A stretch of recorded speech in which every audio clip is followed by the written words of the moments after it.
All right, I will call the meeting to order and ask if anyone's recording. I can see WCTV is with us, so. And I also like to record, please. This is Chloe Shelford from Wareham Week. hi, Chloe. There was preliminary business on the agenda, Ken. Bay Point. I had talked to Tim Fay about that and told him we'd put it off until next week. Okay, great.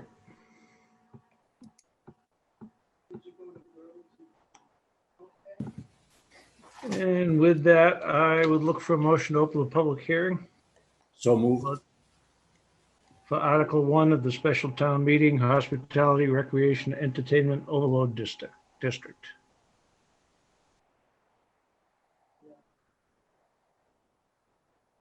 Both Richard and Mike are muted, so if you made a motion, we didn't get it.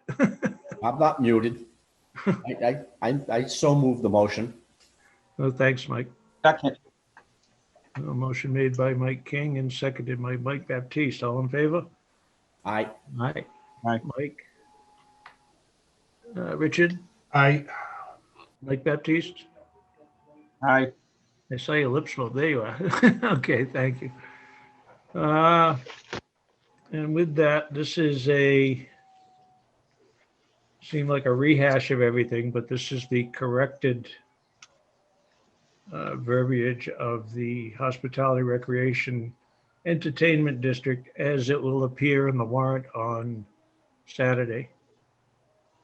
I would go out to the members first and see if they have any further questions or concerns or. Mr. Chairman, before you do that, Oh, yeah, I'm sorry, Ken, I left that out. I just want to put onto the record all the results, the recordings of the past public hearings, since there have been 3 of them. So that will go on the record as well.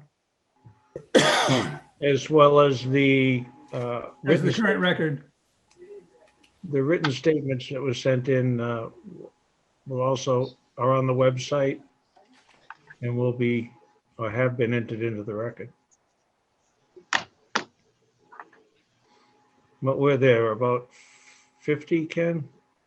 There were 37. Oh. Some were repeats from the same organization, the same organization. But the total number of comments was 37. And again, those comments are available on the website, correct, Ken? That's correct. Thank you. George, before we go any further, Chris Reynolds, I see you there. Did you hear Ken announce that the Bay Point minor modification request was getting moved to next week? Yeah, I think I'm on.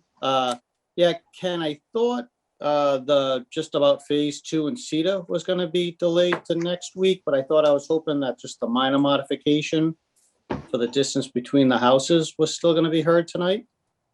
I saw it on the agenda still, so I thought that one small item was going to be heard tonight. I'll leave it up to the board. It's on the agenda. It could be done.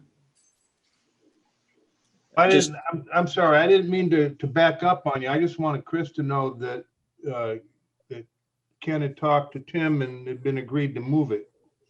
Yeah, I thought when he had talked to Tim, it was only on the phase 2 and Cedar information. This is just a small item that's holding up a CO, so I would beg a little bit if we could here, just because there's somebody trying to move into this house if it's possible. It should be very quick. The case, if you want to bring it up, Mr. Chairman, do you want to table the public hearing to take this up? Yeah, we'd have to do that. So I would look for that motion if the board wants to address this. So moved. Is that you, Alan? Is there a second? Second. Thank you. Go ahead. I'm sorry, I can't. Would you like me to go ahead? Yeah, please. So the special permit for Bay Point, this is the Bay Point development at the golf course. Right now, we are finishing our 26th house out of 28 for phase one. We've got two last duplexes left to go. This last, second to last duplex, when we built it, the agreement, the rules and approvals said that we had to be at least 16 feet away from any house per our plans. And then if we changed any of the houses or anything, then we had to be at least 20 feet away. So this house was a change. And when we put the foundations in, we were 21 feet away from the two houses. So from house to house foundation, we're 21 feet away.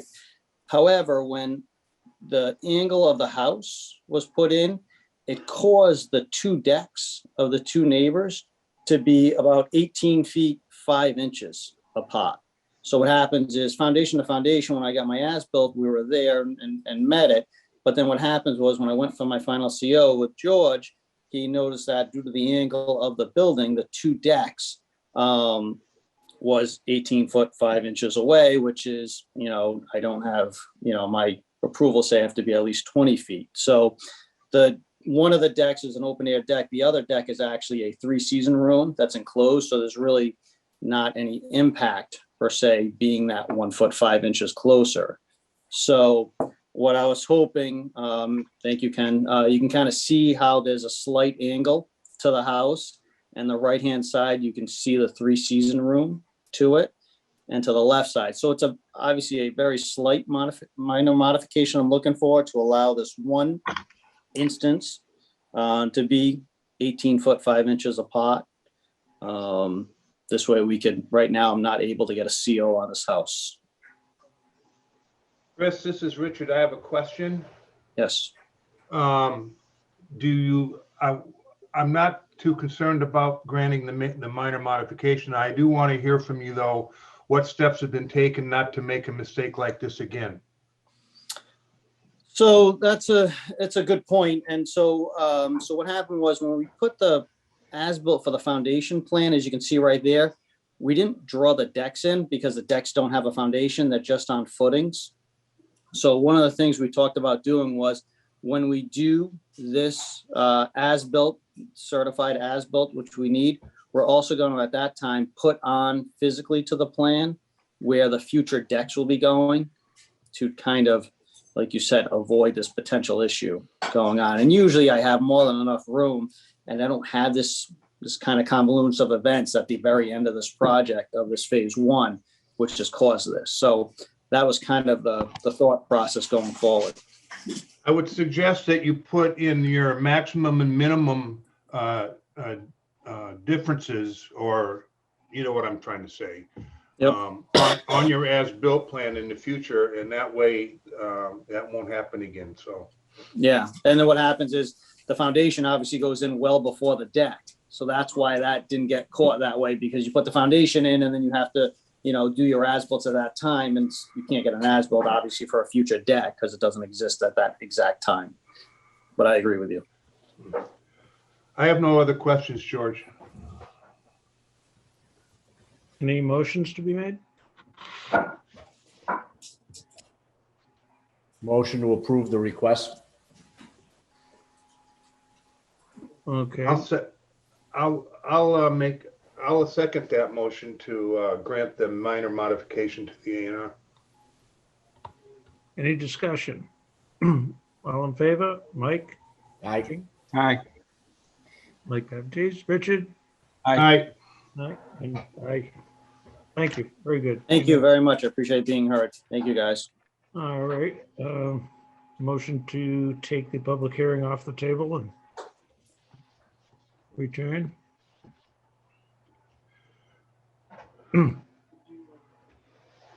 So moved.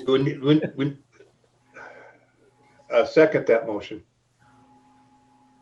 Yeah, we probably physically didn't put it on, but all in favor? Richard? Aye. Mike? Aye. I think we got Aye. both votes. Thank you. And aye. I think we were at member comments. Correct. So I have a question, and I want to be clear that the modification that has been made to the article since the last public hearing is limited to the removal of Red Brook a preservation site, and there's no other change to the article. Can that be confirmed? I think there was some other verbiage after a previous public hearing that we would not be able to change without an amendment. This is now a new article for a new special meeting, so.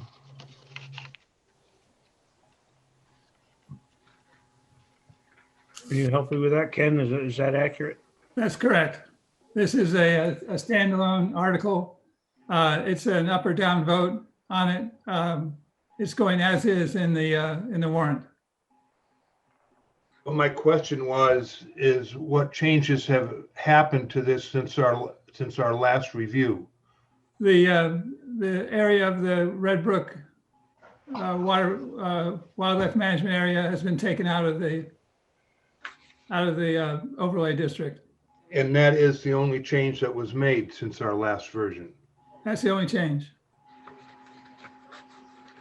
So I understand that typically a new public hearing is required for an article that is, the context of that article has changed. And in the effort to be thorough, transparent, and comprehensive, if you will, we're holding this public hearing because we removed the Red Brook Conservation Area from the HREOD. No, it's not the reason why. The reason why is because the Board of Selectmen set a special town meeting within the special town meeting with a warrant that includes the one item for the zoning. So that action, setting up a special town meeting to review and act on the zoning, requires the planning board to hold a public hearing and report to that town meeting. Driven by the fact that we're at a different town meeting warrant than we were before. Correct. Okay, thank you. Clear as mud. Yeah, pretty much.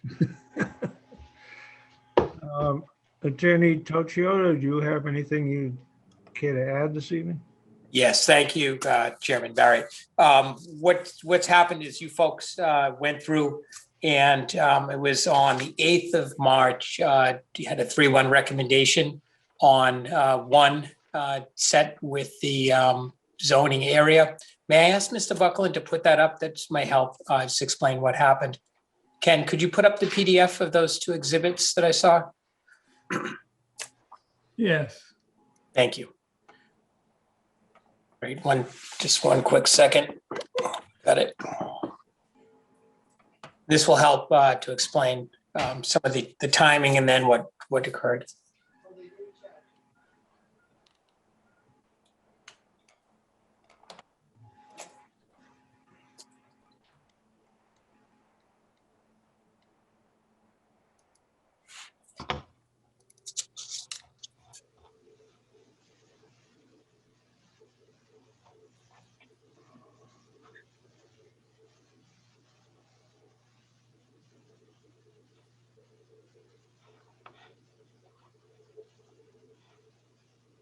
So as Ken's finding that, what happened was we came in through before you folks there you go. And you can see at the top, what happened was that was a larger land area than it was, or excuse me, than it is currently. Over on the east side or the right side, you can see that the zone extended all the way up to this basically the Plymouth line, which is represented by the Red Brook. And based on some comments that we got, what we did was we came in and you can see that was removed. So now what happens is the line of the proposed overlay moved to the west, and it represents a total of 756 acres, which are now included after taking out The Red Brook area, which is the wildlife management area, was about 206 acres. And as we had explained before, having the zoning overlay didn't do anything, didn't make it suddenly developable or change any of the status of that land. But folks expressed concern. We heard some feedback that made some people uneasy or nervous. And in response to that, we went through and we removed that from the map that is there. Again, it's now 756 acres. And then as going through talking, what we had done was the town moderator also believed that since the beginning of the filing to up to where we were through March, that there were enough changes as we continued to take the comments that were offered by this board and incorporate them into some of the language. That what it did was it changed from the original version. And what happened was on the following evening after March 8th, on the 9th, the selectmen got this new article that you've got in front of you now, and with the removed Red Brook area. And then we also discussed with Madam Moderator, having it be just basically an up or down, which consisted of taking out the usual language that you see, or vote on matters related, there too, et cetera, something along that level, which would allow for amendments. And that was taken out. The selectmen voted to call a special within the special and to insert this as the Article 1. So with respect to the substance of the zoning article, it's the same as what the board voted on and approved on the 8th of March, but for the removal of the 206 acres from the proposed zone, which is Red Brook.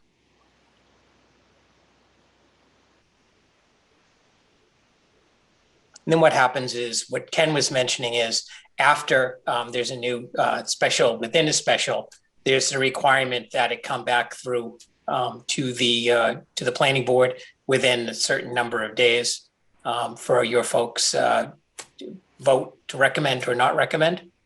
And this has also gone to FinCom, and we received a positive vote from FinCom as well.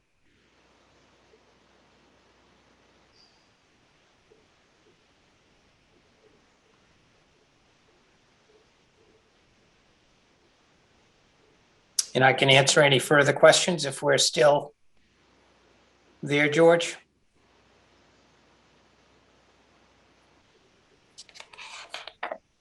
Did we lose George? I think we may have. I'm sorry I did that to myself so you wouldn't listen to me cough. Does the board have any questions of Attorney Toccio? I have none, George. Okay. With that, I will open it up to public comment. I know we've had an awful lot of public comment to date on this, so I would ask that you not rehash the same things over and over again. And I think probably a good decision to make is, would your presentation or question be better served at town meeting? But we'll try to keep it brief and to the point. George, this is Charlie. I have two questions, if I may. Sure. First question is, on previous documents of this type, there was a requirement that any project that was going to incorporate this particular overlay had to have as a part of it a recreational or entertainment amenity attached to it. I'm not seeing that in this document. Has that been removed?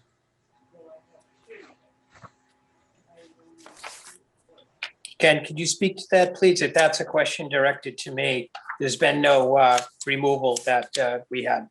So that was, There's been no that removal continues of to be a anything to requirement? say that. It used to be a part of the requirements to even get involved in it, but I'm not seeing it now. There's nothing under siting requirements. simply it has to be 100 acres located within this district. And then the third one has to do with the transit station, but there was a provision that it had to include either an entertainment or a recreational amenity. Where'd that go? I think that's the purpose of the district, and it spells it out in the goals of the district. But that's different than what it was. Ken, Charlie's right. It was specifically called out before. And you could say that about any one of the other uses, Ken, but that was a specific thing. That was my Yeah. first question. So it's still in, it's 1720.5. We discussed this before. So it's now, there are numbers, so 1720.5.1. That any development under the HREOD special permit must include an indoor and or outdoor commercial recreation facility All or right, place of amusement and residential uses. okay, so that answers my question there. Second Right, question. it's still there. All right, thank you. Second question I had was, what is the minimum frontage required for any development here? No minimum frontage is stated. And it's the same. This is exactly the same as what you commented on several times and also what the board voted on. So the language is all the same, Okay, same language. so I can build on a lot that has no frontage, correct? You can build on a lot that is submitted as part of a master plan to the board as part of this extensive process that you participated in, and that's how it comes through.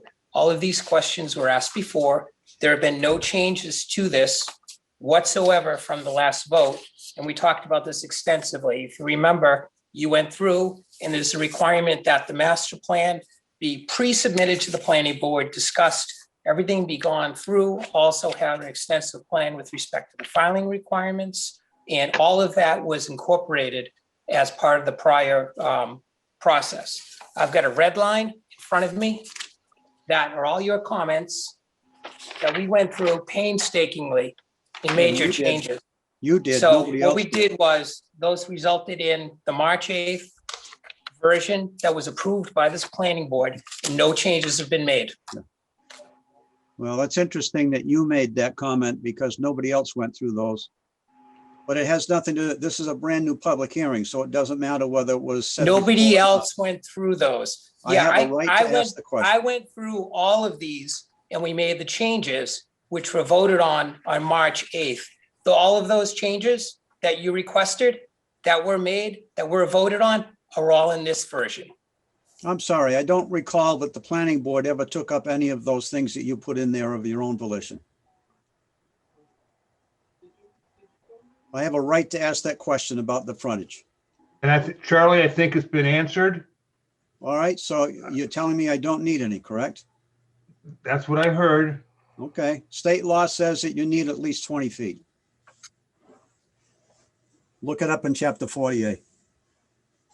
Not to sidetrack too much, but Attorney Toccio, it's been asked that you identify who you represent here.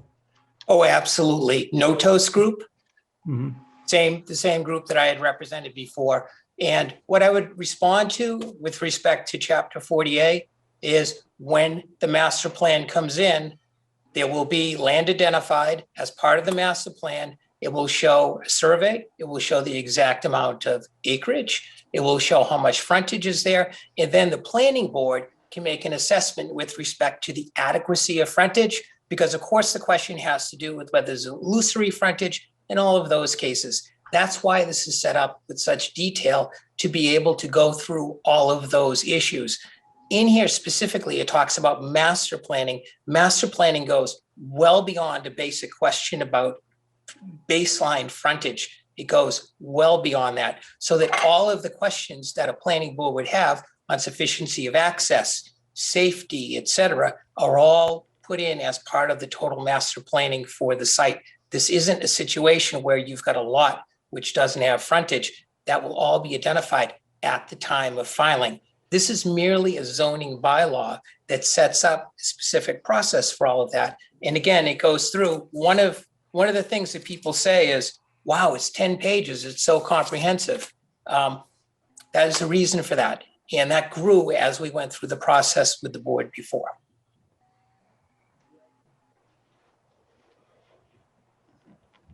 Thank you. Glad that you are Thank so confident that it won't become an issue later on. I'm not, but that's all right. You go ahead and handle it that way and deal with the results of it later on.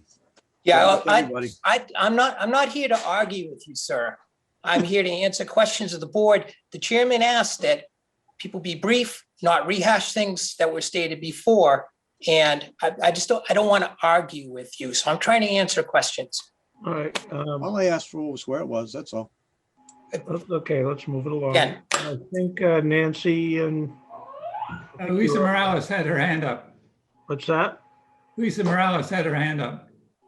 For some reason, I can't see people with their hands up. I don't know why. I'm just, if you could keep score on that. Sure, now Kathy and Nancy have their hand up too. I'm sorry, was I recognized or no? I believe that Lisa had her hand up before we did, so we would allow her to go in our place, and then we'll come back to us, please. Thank you. I'll happily defer to Kathy and Nancy because maybe they're going to ask the same question even better. I'll be happy to follow them.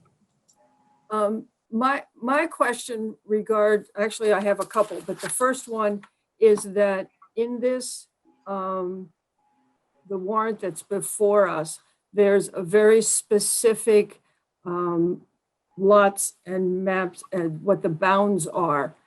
And I would like to know who inserted those and who verified that those are correct. Since the Red Brook was taken out of it, so it's very different than what it had been. And I don't even know who inserted or who verified it the first time. So I can answer that, Mr. Chairman. This is Jeff Toccio for Notos. Our engineers put that together, and it's based upon the assessor's maps for the town of Wareham. And it was the same process as was undertaken before. What we've done in this instance is it actually made it somewhat simpler, because what happened when we got to the easterly line, instead of going into the Red Brook area to the river, or basically to the brook, what we did was we were able to follow from north down south to on that parcel, which is on the outer boundary between the westerlymost parcel and Red Brook, and bring that down to the Route 25 right of way, and then just continue pulling it back to complete the zone. Okay. Then And that was submitted to Mr. Buckland. Then my question is to Ken and or anyone in the town, is if that has been independently verified that that is the accurate outline of what this area should be. No, it has not been independently verified. I reviewed it, but I didn't verify the dimensions that were done by the engineer. And moreover, it's also shown, what we did was we grabbed a piece of your town mapping, and then that's shown shaded, it's kind of a butterscotch color. And when Ken put that mapping up before of what was submitted and approved on the 8th of March, and then what the reduced zone is that Ken put up, both of them are butterscotch. Ken, could you put that back up and I can show them where the line was? And then while Ken's doing that, the dimensions, and you can see on the top one, you see the line that goes from north to south between Red Brook and the parcels to the west. So what happened was, instead of continuing up and around to go and include Red Brook, what happened was that was brought down from north to south down to Route 25. And all of the dimensions that show on the assessor's maps, which are referred to, are carried and used in the description. Thank you for that. I just know that Mhm. the attention to detail, sometimes things get missed a little bit and it comes back to bite you later. Right. So what happened here is that we had to reconstruct and use several maps. I believe that what we used here likely exceeds many of the other descriptions that town has used for their for some of their zone mapping. And we were asked to pay particular attention to that, I think during the third meeting. So we went back in and we made sure that we captured everything according to the way that it was recommended. Okay. The other question that I have is, there are 3 parcels within that 756 acres that the town of Wareham owns, and they are adjacent to the 275 acres that Mr. Graziano and Highland and Abel and Glen Charlie LLC own. So I'm just wondering if if the town has committed to including those in any sort of development in this. And I don't know who on the call may be able to answer that question. Oh, I can answer that. No. So there's been no, no discussion, commitment. What this is this, just for all the reasons that the zone would apply to that particular area, whatever is within that area gets included. I did note that there were some parcels that we picked up on our title search, but they're not being treated any differently than any other properties within this zone.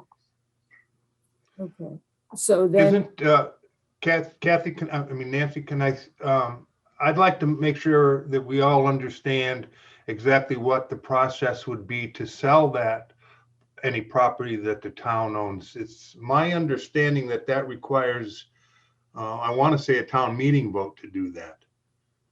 That's correct. Town meeting would have to act on the sale of the land. okay, so thank you for that clarification, Ken, and for Richard. So that would include the long thin parcel next to Red Brook. And then there's 2 smaller parcels down close to Route 25. If I understand the assessor's information correctly. I believe you're right, Nancy. Okay. Thank you very much for those. And I don't think I have any other question right now, except if Ken or someone can verify where and what the difference is between the Zone 2 aquifer overlay and the groundwater protection overlay district and the Buttermilk Bay overlay district. Because the Buttermilk Bay overlay district overlies about half of the 275 acres that's been on consideration for Mr. Tocchio's projections, for Notos's idea as to what could be built in there. So I just didn't know what those different overlays, how that would be affected. I don't have my watershed map in front of me, but I think that a large portion of this lies in Onset's Zone 2, if not all of it. But there is part of this in the Wareham Fire District, I believe. It was looked at for a water source, but it was found to be of poor quality and we abandoned it. Okay. But I think that most of what's highlighted is in Onset Zone 2. It's important to know that it doesn't replace any overlay districts that's already there. It just adds to it. The underlying zoning or overlay districts that are already in place don't go away. Yes, they would have to meet the parameters of working in Zone 2. Right, in the groundwater, this is Jeff, the groundwater protection overlay district is the Zone 2, so they are the same.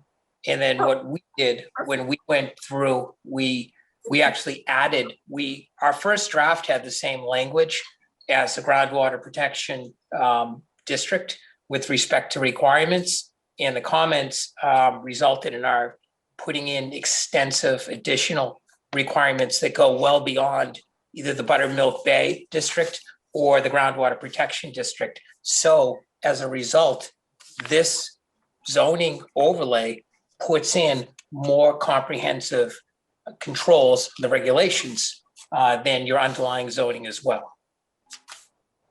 Then I really don't understand how this overlay district, the HREO district, will be viable, because the groundwater protection overlay district says that you can't cover more than 15% of the surface with impervious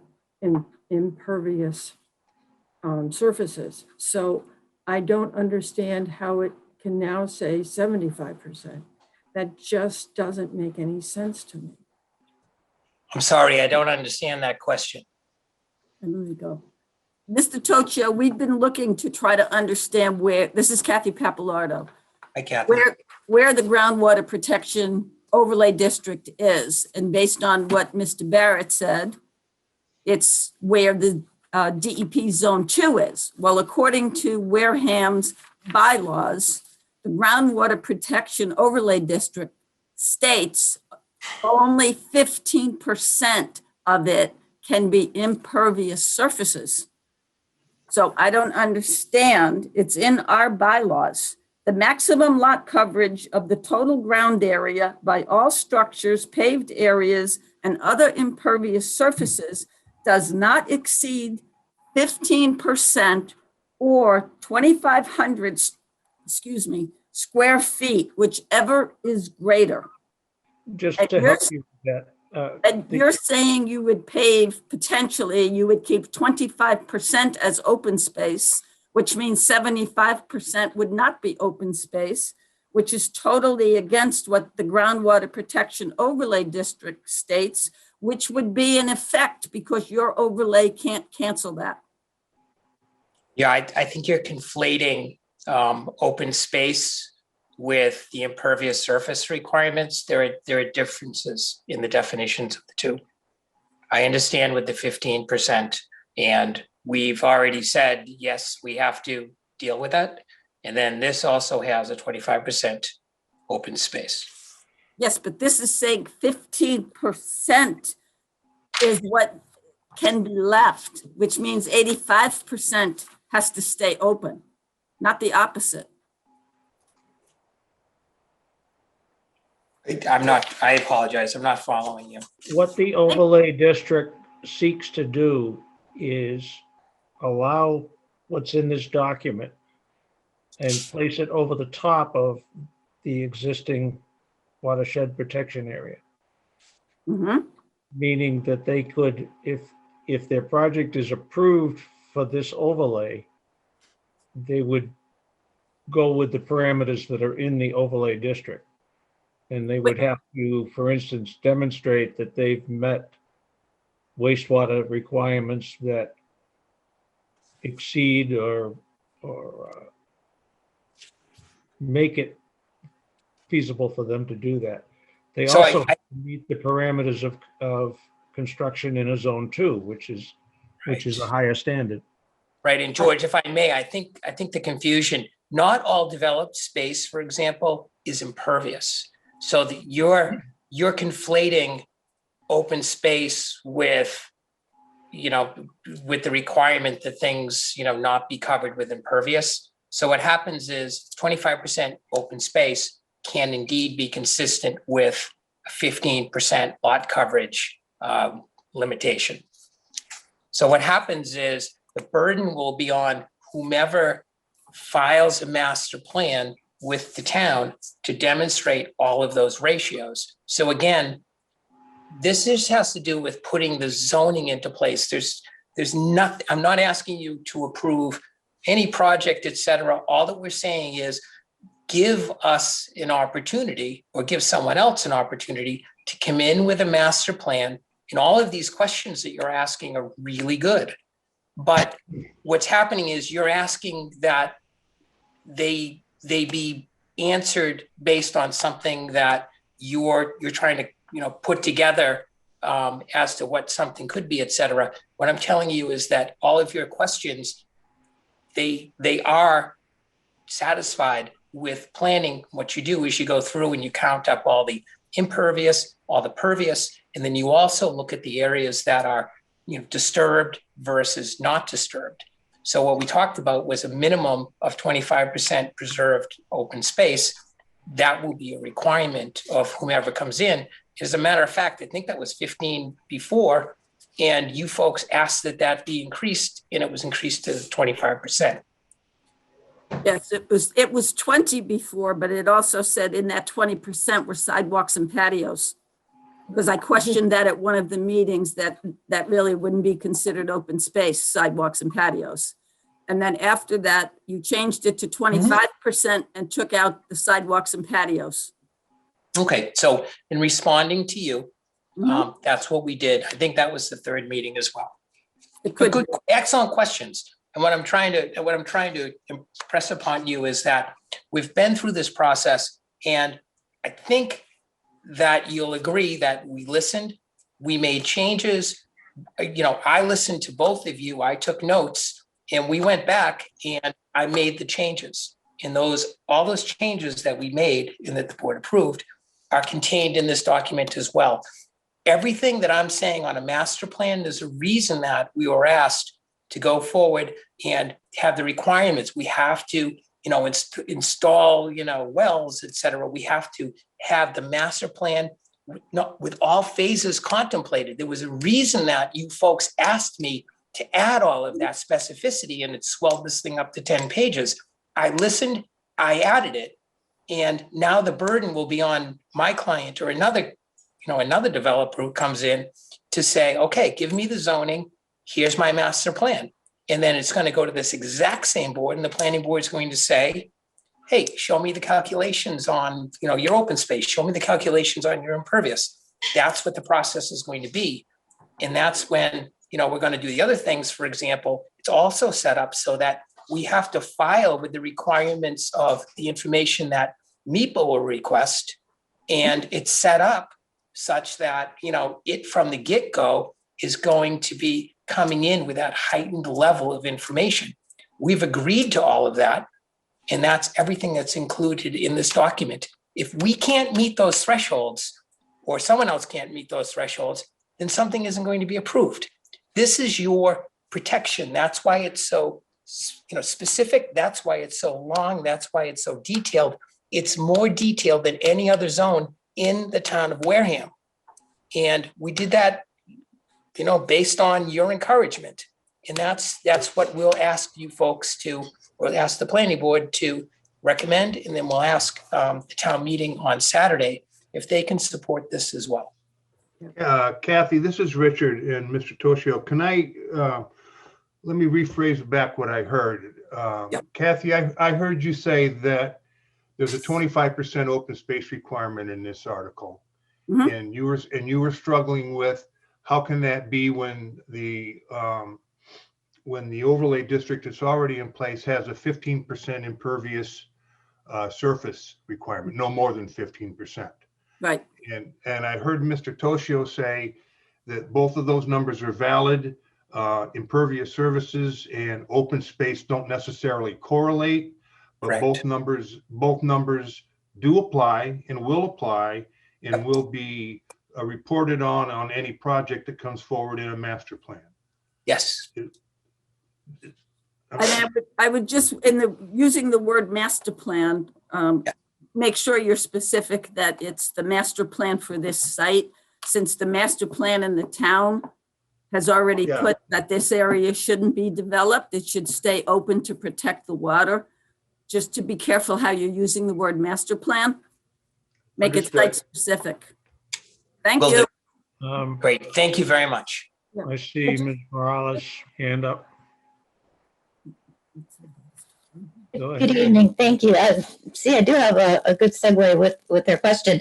I wanted the Mr. Buckland, if he could, to identify the 3 lots owned by the town of Wareham. I should identify myself. I'm Lisa Morales. I live in Onset in the Onset Water District. If you could identify for everyone the 3 plots that are currently owned by the townspeople of Wareham.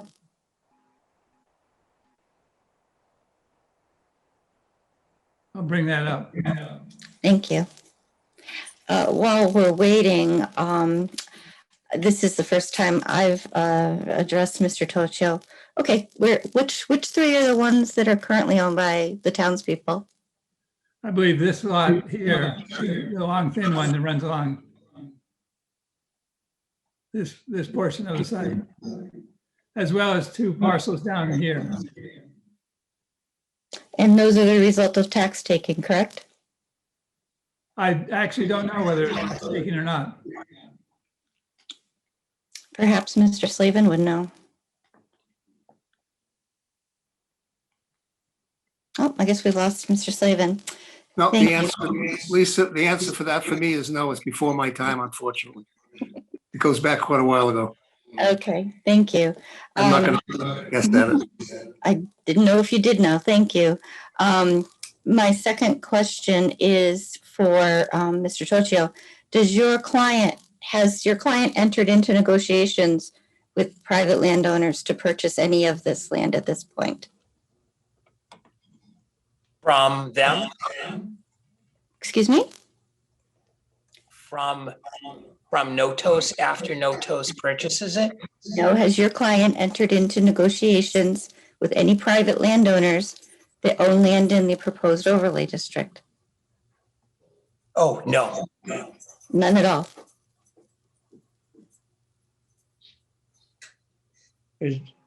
I guess, is this property, Notos Group have anything optioned or?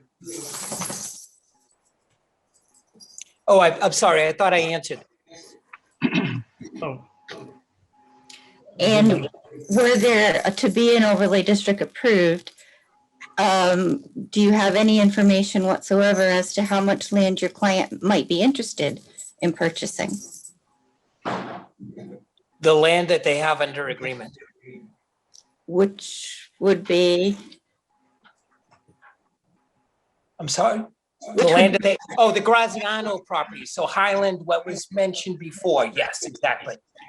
and is closing on that property contingent upon passing of this bylaw overlay district? Yes, of course.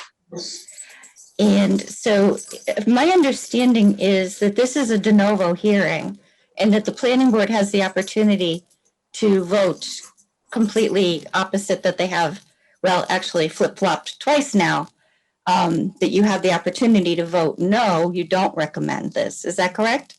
As this is a de novo public hearing? that's correct. This is a new public hearing on a new bylaw and a new meeting. I would certainly encourage you to do that. I don't think that we have enough information. I don't think that we should be getting a master plan after the fact. I don't think we should be considering, even if it is 10 pages, it's not specific enough, especially when we don't have any hydrology studies. My water is at stake here. Yes, it is in the zone 2 for onset water. I do take exception to Mr. Tochio's words that this is merely a zoning bylaw. This has the possibility of changing the entire face of Wareham. It has the entire integrity of the onset water district at stake. And I do have to take exception with your term, merely a zoning bylaw. There's nothing innocent about this. And clearly it's extremely important to those of us who own property here, that it will be an impact, a tremendous impact forever and always to us. So I don't think we have the information we need. If it's 10 pages, it needs to be 400 pages. We don't have the information that we need to have this vote. Right now, 40-degree weather in a pandemic, I ask the board to vote no. Thank you.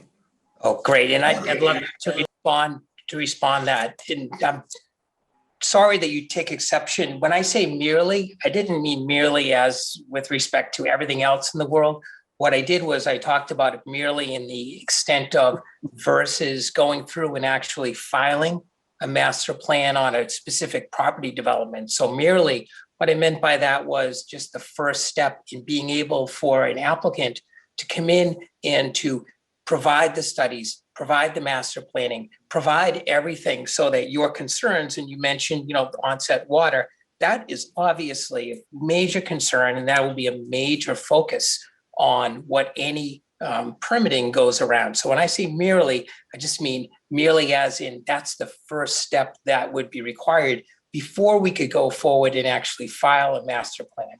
As far as having a master plan done first, then going in for zoning, that's usually not what happens to this extent, because you can't get to the point where you'll have parties that are able to invest all of the money required before the zoning is actually in place. So that's what's happening here, and that's why it's sequenced in that way. And then you said at the end that this is going to have a tremendous impact. It certainly does have the opportunity to have a tremendous impact on the town of Wareham. We see it as a tremendous positive impact because we see the Route 25, we see what it's used for now. It's a gravel pit, and the town of Wareham gets $18,700 per year in real estate taxes on it. And what we've got the opportunity to do is to create something that will actually be able to use, hopefully Route 25 as we go forward, and be able to master plan it to something that the town can count on as a source of revenues and jobs. And we think that we look at that positive impact that could have on Wareham, and that gets us into the mode where we want to be investing in Wareham, and we want to go in there, and we think that we could put something in there that will provide a very positive aspect of the community. And my clients really hope that they're able to go forward and present to the town what they would do there. But first, it just requires that the bylaw be approved. It's a situation where the bylaw could be approved, but the town sees what the master plan is and says, no, that doesn't meet what we need under these strict requirements. And that's a possibility, but that's a possibility that the NODOS group is willing to take. But if the town doesn't even give them the opportunity, which is all, that's what this is, just the opportunity to make the presentation, then, it's just, no one's going to be able to benefit from this in any event. I cannot let your statement stand, sir, that this is primarily a gravel pit. It is not primarily a gravel pit. A very tiny portion of this land is currently used that way. Part of that gravel pit is already under rehabilitation. So I cannot let that statement stand. I also am a real estate broker. I understand that your client's preference is that you do it in this order, but I think it's to the detriment to this town that you be allowed to do it in this order. And then what happens when you don't get the state legislature to change the $500 million requirement for a casino to a $250 million requirement for a racino? You don't get it, you sell it off, and then we get who knows what. So I cannot allow that statement to stand. Thank you. Yeah, I'm not really here to argue with your real estate credentials, et cetera. I'm just trying to state that I'd like the opportunity to just have the bylaw. If it's something that ultimately is presented that you don't support, that's fine. But I don't, I'm not here to argue. No one's preventing you from presenting a master plan first. It's your choice, your client's choice. It's their choice not to. And they don't want that money. So thank you. George, this is Richard. I think we need to, No, I don't want to go there. thank you. I didn't see who next had their hand up. Could you help me with that, Ken? You're muted, Ken. I believe it was Diane that had her hand up first. Okay. Are you with us, Diane? You're muted, Diane. There you go. I am. Can you hear me? Yep. You can Okay. now. So I don't really have any questions. I have more of a comment. When this project was first discussed 2 years ago, there was a lot of talk about an interchange. Then the project went away, and now we're talking about just rezoning, which I get. There's a lot of confusion around town about whether there would or would not be an interchange directly from Route 25. As an abutter who lives down the street, it is a huge concern to me, and I know it's a huge concern to everybody in this neighborhood, because the neighborhood we currently live in is a 100% residential neighborhood, with the only access being Glen Charlie Road, which is already falling apart from all the gravel trucks that have been going in and out of this lot for years. It's a very narrow country road. Nobody wants additional traffic. Some people are going to this town meeting believing that no matter what, there will be an interchange. Unless I get something in writing guaranteeing it, I would never believe it. I know there is no way to guarantee it. And then we come to the fact that if there is an interchange, where would the interchange be? Nobody knows where the interchange would be. I imagine it would have to be either right through the Graziano's property or through the town-owned parcels. And I understand that we would have to vote on selling those parcels. I think that there is just too much left to interpretation. I understand the article is 14 pages long. I understand all that. I understand that when a project is submitted, that it would go through other rigorous questions, and it would have to follow all of our bylaws, including the article itself. I feel like we're putting the cart before the horse. The NODOS group is asking us to take a leap of faith and trust them. I wish that the NODOS group would take the leap of faith, which would allow us to trust them. I will be a strong vote no, obviously, and I would ask the board to also vote no. That's all I have to say. Thank you.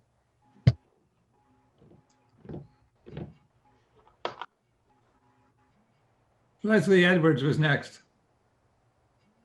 Okay. Thank you so much. Leslie Edwards, Trinity Lane, homeowner, resident. I've never spoken before the planning board. I would like to urge you to change your position on this issue. I am concerned about all of the things that have been raised so far today, especially being a homeowner in a town that I would like to see engage in smart growth and tackle some of the issues downtown and out on Cranberry Highway that could provide us with economic revenue coming in and also not destroy pristine land that hasn't been touched yet. I would just like to point out a couple of things. There are over 1,300 people who have signed a petition against this, and I would urge you to listen to your constituents as the planning board. I would also urge you to listen to the master plan that you yourselves participated in, that business owners in this town participated in, that constituents participated in, coming to a consensus about how we should use our land in the best way with the best vision going forward. And that master plan does not allow for this land to be rezoned in this way. Why should we throw out our vision for how our town should look because someone sees a piece of land that they like and someone wants to sell that piece of land and they come in and throw all of our plans out the window? It just doesn't make any sense to me. So I would just urge you to change your mind on this to reflect your constituents. Just one point. There's nothing saying that this piece of property will remain natural should this not be approved. I think as of right, somewhere in the vicinity of 90 homes could be built out there, and probably to service them 10 miles of roadway. Yes, I'm aware that it's zoned for housing on 3-acre lots, and the impact that that would have on the environment is completely different, and on the neighborhood and on the character of the neighborhood is completely different than what's being contemplated at this point. Just one last point that I'd like to throw out there. I'm going to email you all after this meeting, all of the board members, a study that was done in Barnstable, Mass, which showed that the revenue from projects like this is not what you think it will be, that after all of the other costs, the hidden costs costs are considered, the costs for public works, the cost for road repairs, that number gets chipped away. And actually, specialty retail, the kind that we could build downtown, is the highest revenue generator, not these kinds of projects. It's not the answer for us in terms of finding tax revenue. I will email you all that report. Tricia was next. Hi, gentlemen and ladies. My name is Tricia Wertz. I live down in Briarwood Beach. Just for reasons of this discussion, I will be 70 in 2 months. I've been on this beach since I was 6 years old. I've owned property on it for 25 years, and I finally made it my permanent home 2 years ago. So while I've been here forever, I have not had the opportunity to interface with you all.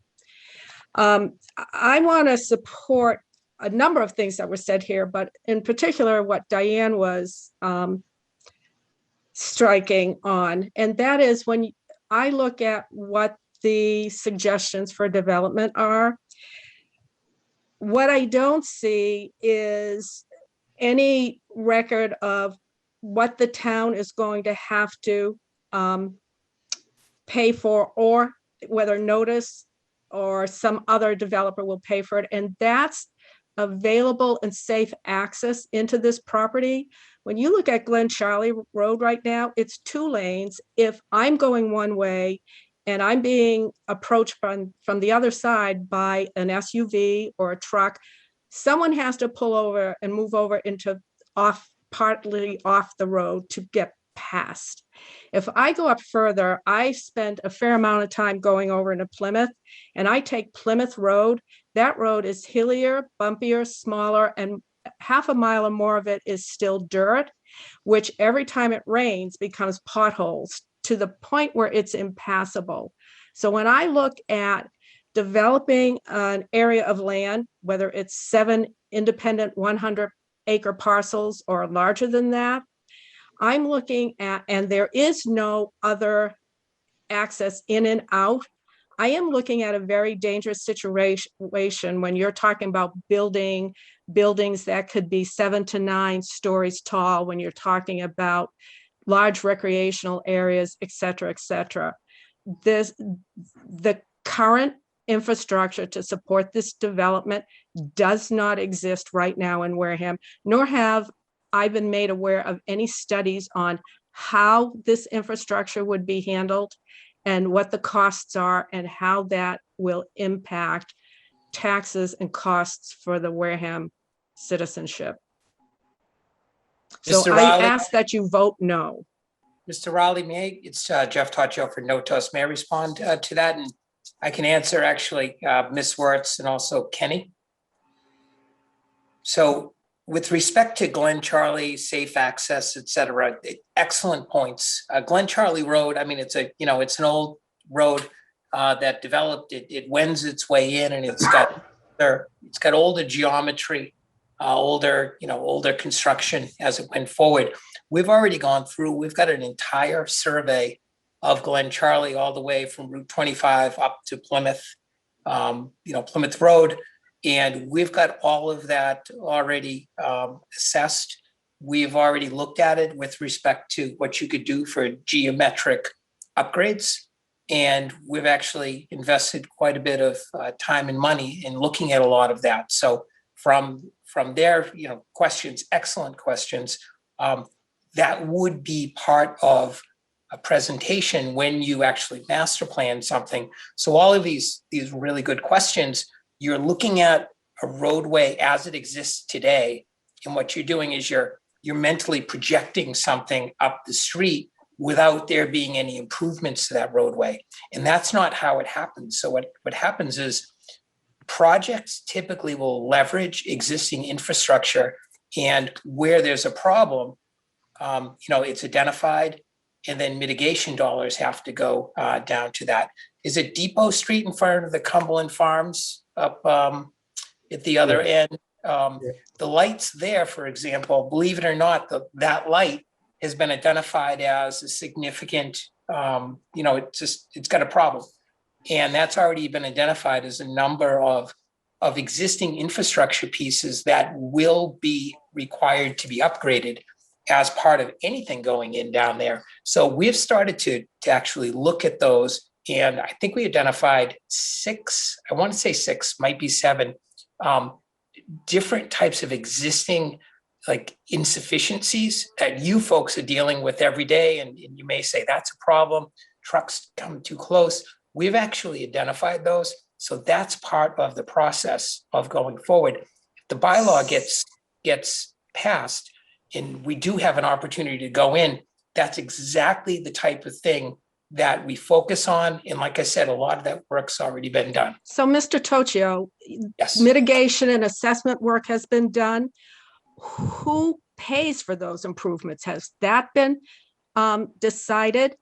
And when you say you've looked at Glen Charlie Road, have you also priced out what it would do to fix Plymouth Road? Because you're talking about developing an area with no interchange. And by the way, your interchange was described as a way in and an exit off of 25, but no entrance to 25. So you are looking right now at substantially impacting an area where there is basically a mono way in or out. And so I want to know, one, you've assessed it, who pays for it? 2, I really am having some trouble with, and think similarly to someone who, maybe it was Nancy before, are you putting the horse before the cart or the cart before the horse? I mean, do you develop all this massive capability and then PS maybe fix the infrastructure, which simply can't be done overnight? Or do you plan with the infrastructure and then look further at development? Okay, perfect. So what I'll do is I'll answer those, the second one first and the first one second, which will be when a developer goes forward and they basically put all of this together, there will be identified package of how things will be mitigated. Because what'll happen is, let's look at Glen Charlie. You say, such and such, this is an issue, and this is how we propose that gets solved. We don't then say, in town, we want you to solve that for us. What happens is developers come in and they say, and we will, this is what we propose to do. So the solutions are paid for by the developer. And it just so happens that everyone else who uses Glen Charlie Road and drives on Glen Charlie Road gets that upgrade of that road. That's the leverage that when the town, the people who are elected in office and look at the roads, look at your road budget, look at your DPW numbers and say, these are problems, they're either going to find a lot of money laying there that they can throw at it and fix it, or things like this come along and then there's an opportunity to leverage private investment dollars to get the infrastructure put in place. What we did last year, I think it was, I want to say before October, we went through and we designed, for example, a sewer trunk line going from Plymouth Road at its junction to Glen Charlie, all the way down, going up to Route 25. And that was about a $2 million project. And we were working with the town to see, for example, if we could get MassWorks Public Works grants as an award to the town to be able to make that all happen. But that's an example of when you have things like this, you're able to start to leverage different elements also within the Commonwealth, because what happens is they see that communities are investing in themselves and private investors are making the investment. And that's how you get, it's kind of a virtuous cycle, if you will. And then it's not going to come off of, you're not going to be paying to upgrade Glen Charlie Road for a private developer. The shoe's on the other foot. Private developers paying to upgrade that. And guess what? The revenues, the jobs, et cetera, also will then feed into the town. So that's a virtuous cycle that tends to occur. But in order to do that, you need to see like other projects that have happened and see, how the dollars flow into the town. So Mr. Toccio, I'm sorry to interrupt because I get what you're saying. I appreciate all the footwork, the groundwork that your company and you with your company has been doing, but that still doesn't address, well, maybe there'll be grants, maybe there won't. And if there isn't, what happens? And further, when you look at Glen Charlie Road, it is so thin. I mean, will land have to be taken by eminent domain to widen that? So I don't expect an answer for that tonight, but if I go back to what some of the other people are saying here, 10 or 13 pages is not detailed enough to truly put the plans for this type of development in front of the town to make an accurate vote. There's too many open questions, and I would just ask the board to vote no on this right now. Yeah, no, I can't answer your question. No, it wouldn't require any eminent domain takings, so I can tell you that right away. And then the other thing is the private developer is the one that comes up with the funds. When I talk about maybe there could be some state grants, et cetera, we wouldn't rely upon those. As a matter of fact, we help the town to try to get the $2 million before we even are involved in the purchase. So that was just, we see that as a plus. So you may see that as a negative. I see that as a plus by somebody who just had a piece of land under agreement and they invested all that money. I see it especially as a negative because you're talking about multiple developers developing multiple parcels of land. I don't see a consistency across this that's going to make it work well. So I'm done. I appreciate your insight. I appreciate you listening, and to the board members also. Nice to meet you all. Thank you for your comments. I appreciate speaking with you. Diane Kenny has her hand up again. Sorry, I just had a follow-up comment. I probably did not make myself very clear in the last comment. I'm not interested in Glen Charlie becoming an updated highway. And I know nobody's discussed a highway, but it's a small country road. I moved here specifically to live in a pond region that's 100% residential. In fact, most of the residents that I've spoken to in this area feel the same way that I do. They want to keep it a small residential pond area. Does Glen Charlie have problems? Ironically, yes, it does. Most of those problems have been caused by the gravel trucks driving in and out of here for the last 7 or 8 years. The gravel trucks that, in fact, go 50 miles an hour in and out of here all day long. So I'd love to see the gravel truck stopped is what I'd love to see. And if and when there is an interchange, I'm not interested in living near another interchange. I already live near a highway and one interchange. Another interchange will only add to the traffic noise in what is a very quiet 100% residential pond area. I am not interested in any large scale development being built 1 mile from the home that I purchased 2 years ago because it was so quiet and residential. Thank you again for listening. Next up was DGE, whoever that is. You're on mute. Sir. On this thing. Yes, this is David Evans. That's what Zoom knew me as. So I probably should change that along with trying to find out how I can stop using my headphones. But I would like to make a few suggestions. I've been through a lot of this back when I lived in Boston, being on neighborhood groups to work with developers and highway planners, and traffic consulting firms, and never saw any of those consulting firms ever say that there would be too much traffic or traffic that couldn't be remediated.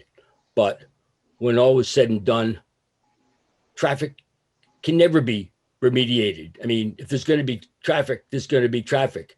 And if you're going to have traffic lights, then they have to be cared for and resynchronized and reprogrammed. And this city never felt like doing that, even though all the controls were put in. So I just have 2 old time sayings that I think apply to this. First is pig in a poke. I don't see any reason to open up the zoning somewhere without knowing what's going to go there. And if people in town committees and the selectmen know what is planned for this site, then I'm very disappointed to think that there would be this secret knowledge that is so good that they can't tell the citizens of Wareham. The other is it just means a lot of money, but something that the citizens won't like, but doesn't matter. The other word is foot in the door, that every little piece that a developer gets to wedge their way into a project makes it easier for them to do. I know there's all these other committees and everything else. Has the zoning board of appeals ever turned anything down? It's just, you almost wonder why we have all these rules, but I don't think that anything should be opened up to a developer until we know what they want to do. Thank you. Yeah, I would just state that the planning board is the special permit granting authority, not this zoning board of appeals. So that might be one of the things about the 10 pages that differs.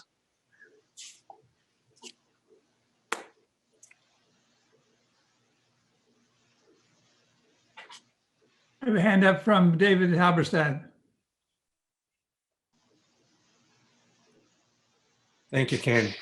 I'm Dave Halberstad. I live in Sunset Island in Onset, and I may be late to the party, but since last June, I'm an Onset Water Department Commissioner. And I guess say in the 8 months I've been a commissioner, we've heard nothing from Jeffrey and his clients. And I guess my feeling, and we've discussed this at some length, not that we're for or against this zoning change. The commissioners, I think, and I won't speak for the others, I'll speak for myself. We're concerned that you don't have a master plan because we'd like to, at least a hint of what you're planning to do, so we could really have a sense of whether our wells, which are literally a stone's throw away from this potential development, are going to be protected, and whether the water is going to be protected on the other side of Route 25. And existing zoning, looks at some minimal things that are pretty important, like how much nitrogen could get thrown into the area and what it might do to the water. But we have concerns that unless we know what's going in, are there going to be sewers, who's going to pay for them, what kind of development, is going to be there, and what might be some of the side effects. Nowhere near as granular as some of the people who live in that area who have other types of concerns. Our concern is we've got some of the best water in the state. It's so good we don't have to chlorinate it. And I would hate to see something go across Route 25 and start draining into our wells and cause some major problems to the Onset water supply. So we have big concerns that we don't have any sense of what might be coming down the road. And everybody's looked in detail at these zoning changes, and it's surprising. Certainly in the 8 months I've been a commissioner, our water commissioners haven't been involved or invited. And we certainly haven't heard from Mr. Toccio or anyone he represents in the last 2 years. So it's maybe I'm the first to talk and last to come to the party, but it's a concern, not against it, but would like more information so we can make a reasonable decision one way or the other, whether to support or not to support. Yeah, sorry about that, David. This is Jeff Toccio. We have spoken to Guy Campina quite a bit from sewer over the time, and then They have nothing to do with us. Right. And you would be better served to find out that the Onset Water Department has nothing to do with the Wareham Water Department, and we have nothing to do with the sewer department other than they take our water after we've used it. But Right. we're Yeah, no, we have a major foot in the door. Yeah, no, of course. And if anyone would stop it, it would be us. And I'm not saying that's what we want to do. I'm saying we would like information. And no matter what the vote, maybe you might want to come over and join one of our meetings and talk to us. Oh, yeah, absolutely. And what we did was we went through, and I know we tried to reach Kenny Fonts. I know, but I don't think that. You didn't try very hard. I've certainly not spoken to him. And what we did was, as part of the original ones, we did, just so you know, it's got in here that we've got added language. So as part of the discussion, we do have a mass balance analysis, proposed nitrogen, water uses, et cetera. We've got permanent wells, things of that nature. Love to speak with you. We understand all of that. I'm just saying, you didn't try very hard to get in touch with us. I've been a commissioner for 8 months and we haven't heard a word. So this is an opportunity. It may not help you for this week, but going forward, we'd like to partner with someone. And if you have ideas, absolutely. Like many of the people have spoken this evening, I think you could give us a hint of what you're planning, maybe not a master plan, but how could you expect anyone to support something when we have no idea what you might do? We've got, that's great. So we've got wastewater type plans, et cetera, nitrogen estimates. Love to speak with you. I can reach out to you offline. That'll be great. Thank you. I appreciate it. And I have no further comments or questions. Great. Thank you for your comments. Annie Hayes had her hand up. Ms. Hayes has been raising her hand physically and not on. I can't find the icon with the hand. Thank you very much. I have a number of comments, and I would like to respond to what I think is a perhaps disingenuous statement that they don't have a proposal. Because since August of 2019, Mr. O'Connell has been very, very focused on bringing back horse track racing to Massachusetts. He's spoken about it in gambling magazines with the Racino, I mean, the slots being the financial back for the racehorse. He's talked about it in thoroughbred racing magazines. It just goes on. And when I researched the lobbies that he's used over the last 2.5 years, he has used 8 lobbyists to support Representative Gifford's legislation. And he still has open accounts with at least 2, and their focus is gaming and horse track racing. So I really have no indication that that is not, maybe it is off the table supposedly, but I can't say that I think it's off the table, maybe it's under the table. So that is an important thing to me. The lobbyists are very important to me.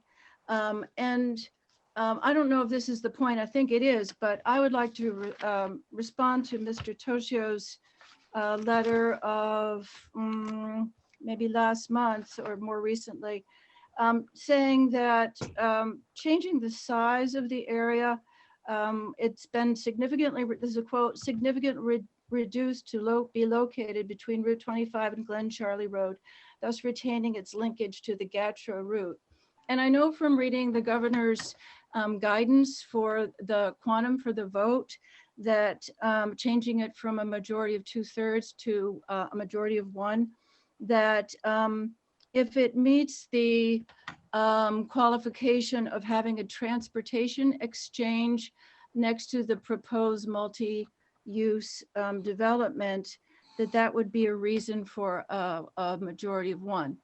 I have researched the Gatra route, and in commenting about Glen Charlie, for one, I drove to Red Brook and walked it, and it's absolutely magnificent land.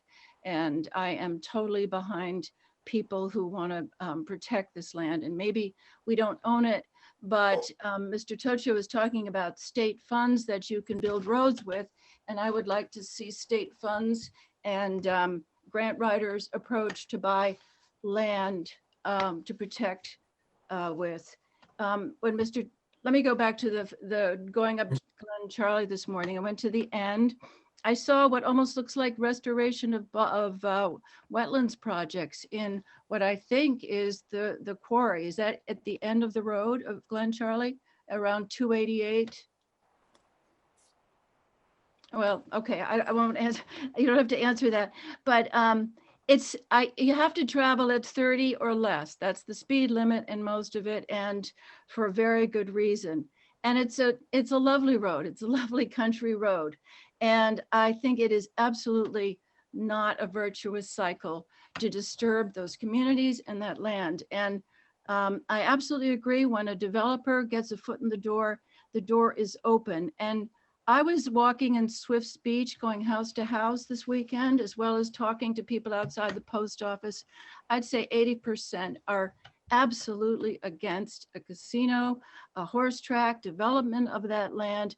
So many of them, I talked to a number of people who winter up closer to Boston, one in Rentham, and they see the reach of development coming out to all of those communities, the parks, the open space just absolutely disappearing. Coming down Route 3, the same thing. So much land is being lost in Kingston, et cetera. And as the head of the UN says, we have to stop this war against nature. Our survival depends on it.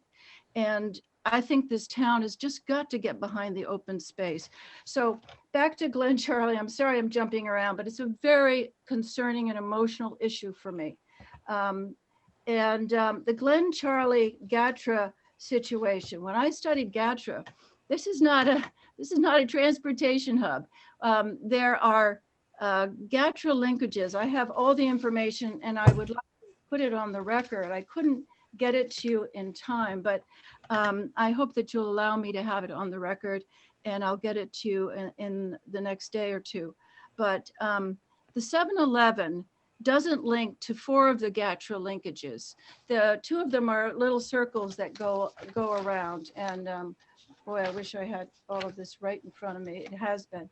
But it is very difficult to get any linkage.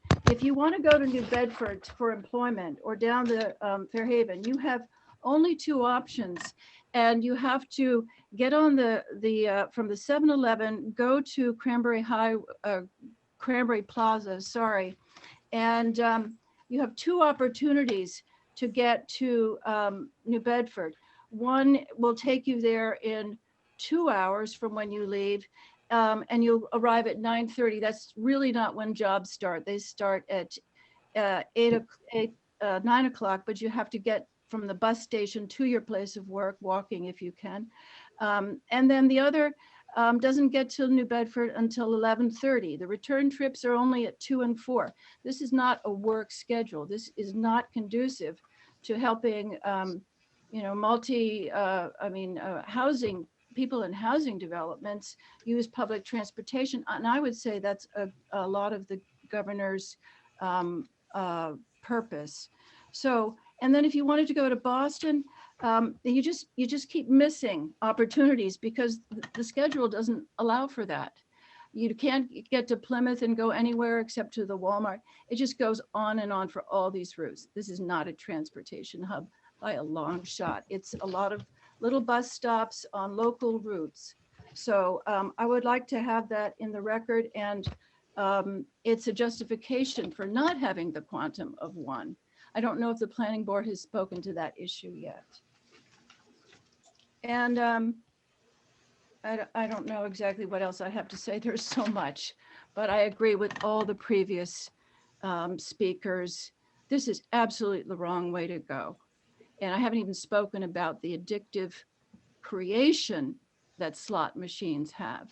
They create addicts, and there's a bill in the House to put a sticker on every slot machine that says just that. And as far as horse racing, the cruelty, the destructions of the animals that aren't the winners, you look into it and it's sickening. Thank you. Charlie, one more thing, if you could. I wish that somehow we could get away from the focus of just talking about one potential product or one potential project. This particular zoning article is much more than what Mr. Taccio has been talking about. I'm sure that he has his own reasons for wanting to put together what he's put together, and I don't blame him for that. But this is more than just his project. And I wish that people would understand that it's not just his project, and it's not just the implications that he has made that he's going to be doing certain things, or that they have invested $2 million in a corridor study up Glen Charlie Road and know all the information. It means nothing, because we're talking about a potential zoning change for more than just what he is talking about. And the implications of that are significant and important. I asked about whether or not this zone has any frontage requirement, and he said, oh, that's not important. We'll deal with it with a master plan. If that's the case, it would be the only zone in town that does not require any frontage for a building permit. It's this kind of discussion about the zoning change in its entirety that has been completely lacking on the part of the zoning of the planning board, the planner's office, or anything. Everything that you have heard has come from one source and one source only. And it disturbs me that we're simply focusing in on that and not the ramifications of the entire zoning change that develops 700 acres. It's more than that. With all of the good things that people said, and I appreciate everything you've said, it is important what you've said. There has been no comprehensive discussion about the zoning change in its entirety, the various aspects of the zoning bylaw itself. There's been no discussion by the planning board members amongst themselves about the implications of certain language and certain wording. But they're going to be the ones who are going to be implementing this if it should pass. I hope you're willing to live with it without having done your homework. Thank you for your time. Thank you, Charlie. Yeah, and Mr. Chairman, I'll just say, but said that I responded that frontage is not important. That's not true. Obviously, it's not what I said. Frontage is important. What I said was that gets produced as part of the master plan. And I talked about sufficiency of access. I talked about safety, et cetera. So, a statement that I'm saying that frontage isn't important, that's just a mischaracterization. What I did was I answered the question, is there a requirement for specific frontage here? And the answer was no. And then I went on to respond how that's handled.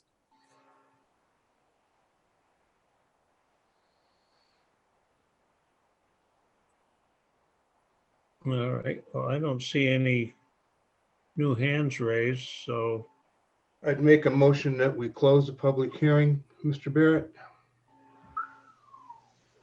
Do you want to discuss the quantum of vote before you close the hearing, or do you want to close the hearing on this? I think we should close the public hearing. does that discussion require a public hearing, Ken? No, it doesn't.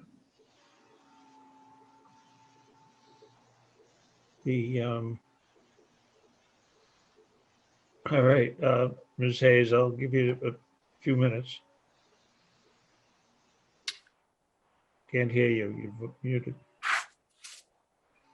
It's about what I had said about having on the record my research of the non-transportation hub of the Gatra stop. Would you accept that, please, if I put it in writing and submit it to you? Yes. Thank you very much. Thanks. There's a motion on the floor to close. I can't see who's. There's a Another wave Susan up there, McComb who has George. her hand up. Yeah, but I can't tell who it is. Susan McComb. Oh, Hi. okay. Hi, I'm Susan McComb. There's so many things that concern me about this, and I wasn't going to say anything, but let me say this. I work for Bridgewater State University. My job is to work with the town of Bridgewater, and I have never seen rezoning done by the developer. Usually, if you're going to do a rezoning bylaw or a zoning bylaw, the town would write it and put it before the people for a vote. So this has been done by the developer, and that just is, I just can't even believe that. Everything else that everybody has said, I totally agree with. Charlie, I really appreciate what you said. I just can't even believe the process that is happening here. And I agree with my colleagues that have already spoken, but I just wanted to mention that the developer is the person that's writing your zoning bylaw. Unbelievable. So anyway, thank you. In the several occasions that a zoning bylaw has been done, there's a developer involved somewhere. You know, yeah, nobody picks out a piece of property and says, well, we have done certain things on Cranberry Highway. Whether good or bad remains to be seen, but it's interesting to say the least. Thanks. Yeah, George, if it's Jeff Toccio, I mean, we do this quite often in several towns, particularly where it has to do with master planning, where an actual developer has basically the resources to put into doing the comprehensive study and drafting of them. I don't know if Bridgewater State does this or not, but it's not a surprise. It's not rare. It's actually quite common, and we do it quite often year after year. With respect to the GATRA issue, I would just add in, I believe that there are some written materials there, but the requirement of Chapter 358 doesn't have there be a terminal next to the land, although this is a stone's throw away from the corner of the land, and it's also right there on top of where this zone is. Moreover, the entirety of Glen Charlie, that is the north and westerly boundary of the zone, is all a flag stop zone for GATRA. GATRA, the entirety is serviced by the GATRA. The Wareham-Plymouth connection provides regional service from East Wareham 7-Eleven to the Walmart in Plymouth. The Route 3 link travels along Glen Charlie Road between Cranberry Plaza and 7-Eleven in East Wareham. And again, it's the entirety of the Route 3 link is a flag stop zone. And that means that anyone can flag down the bus along that area. What it does is 358 requires that it be near transportation area. And again, the 7-Eleven is a terminus for two of the GATRA bus line transportation links. Moreover, GATRA was established in 1976 pursuant to Chapter 161B as a regional transportation authority. And that is, I believe, last year, the assessment for the town of Wareham for the GATRA, I believe, was in excess of $200,000. So based on that, that qualifies under the language of 358.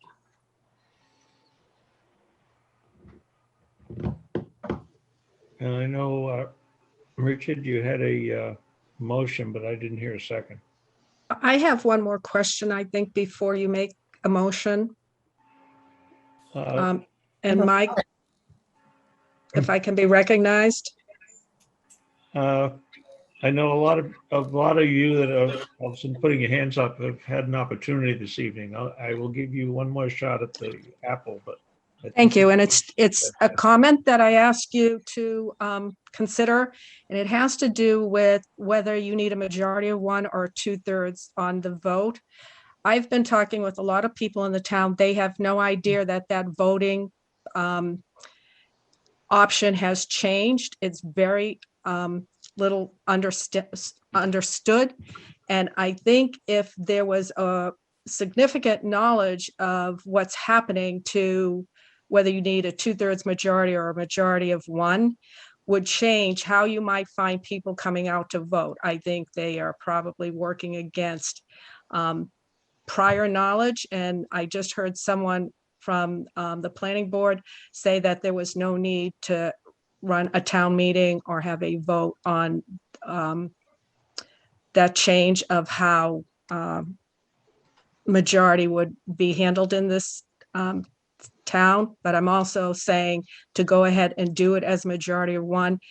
There's a vast number of citizens who don't even know that problem or option exists. And so I think there should be time allotted for awareness of voters that that is happening. That's it. Thank you. Ms. Morales? Yeah, Mr. Chairman, I just would like to rebut the idea that has just been raised that gotcha route is some kind of even feasible option for people. Just because on paper it goes through and you can wave at it, it goes through once or twice every 24 hours. It would be really disingenuous to try to pretend that in any way meets the test here. And as Tricia has said, this shouldn't even be an option, particularly in a pandemic, particularly when our elderly cannot get out, when it's literally 40 degrees out in the morning. This is beyond what you should be asking the people of Wareham to do. And if Mr. Toshio thinks this is such a great idea now, it'll be a great idea in 6 months when the full town can participate in such a monumental change that we're being asked to go in and blindly make. Thank you. All right, to get back to the public hearing issue. Where'd everybody go? I don't see Richard. Where'd you go? I'm here. Oh, there you I'm are. here. There you are. You had made a motion. Was there a second? Second. All right, discussion. I don't know if we've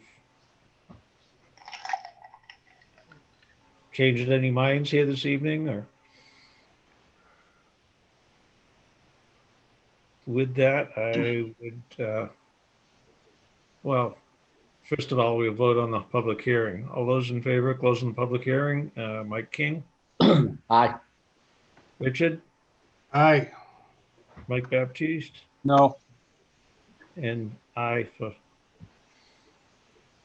310. Yeah. Next, I would look for a recommendation on the article. I would only recommend moving the article forward with our recommendation if it was presented as a supermajority and not a simple majority. That I am in 100% agreement with a few of the folks that have voiced their concern about GATRA being considered a transportation center. I'm not buying it.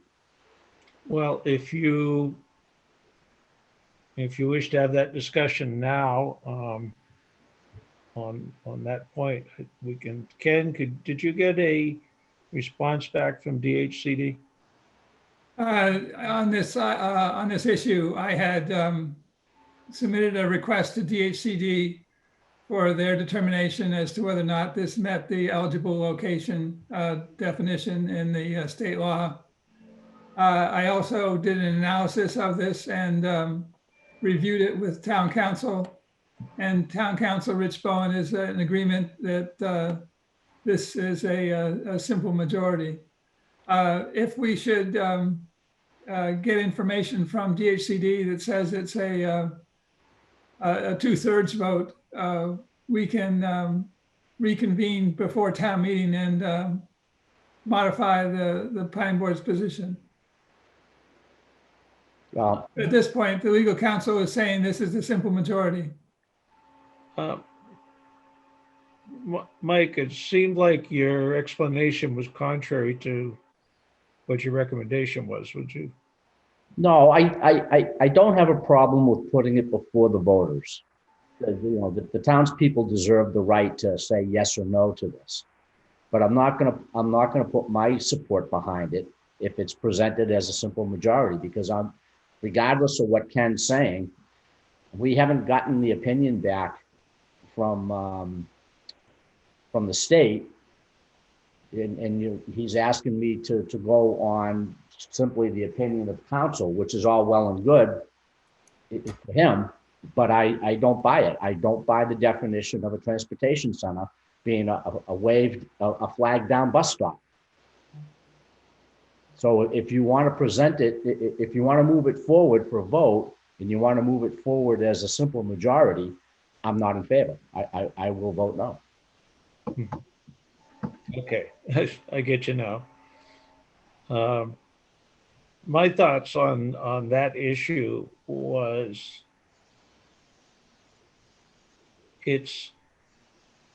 I believe it needs a higher standard where there is no plan in front of us that the electorate can, or the representatives of the town meeting can wrap their heads around. They don't know what's being proposed. And, for that reason, I think it should meet the higher standard myself. Mm-hmm. I don't know if Richard or Mike want to add in. I understand what you're saying. I separate the issues. I have a very high wall separating the two issues. One, do I support the article? And two, does it qualify under the new zoning thresholds that the state has just put out? Michael King suggests that they should be tied together, and that's not how I think about it. So if I would agree with you there, Richard. I think it's two separate issues, but let me just say that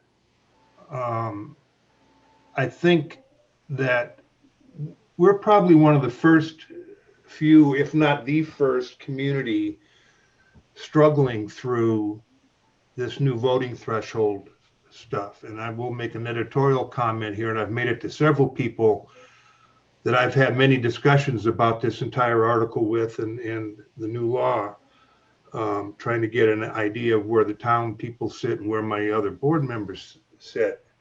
I think it's just, it's the fact that the state put out a new law like this with no formal guidance or no formal process on how to implement it is one of the most ridiculous things I've ever seen.